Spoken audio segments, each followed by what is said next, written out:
దీపావళి అంటే ప్రతి ఇంట్లోనూ వెలుగులు నింపే పండుగ. దీపావళి చెడుపై మంచి సాధించిన విజయానికి గుర్తుగా జరుపుకునే పండుగ.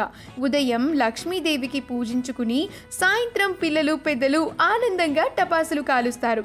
సినీ తారలు సైతం దీపావళిని ఎంతో సంతోషంగా జరుపుకుంటారు.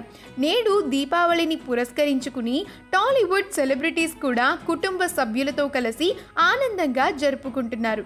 మనం ఇప్పుడు ఈ వీడియోలో మన తారల దివాళీ సెలబ్రేషన్స్కి సంబంధించిన కొన్ని ఫొటోస్ని చూసేద్దాం. ఈ వీడియో కనుక మీకు నచ్చినట్లయితే మీ అభిప్రాయాన్ని కామెంట్స్ ద్వారా మాకు తెలియజేయండి. మా ఛానల్ని సబ్స్క్రైబ్ చేయడం మర్చిపోకండి.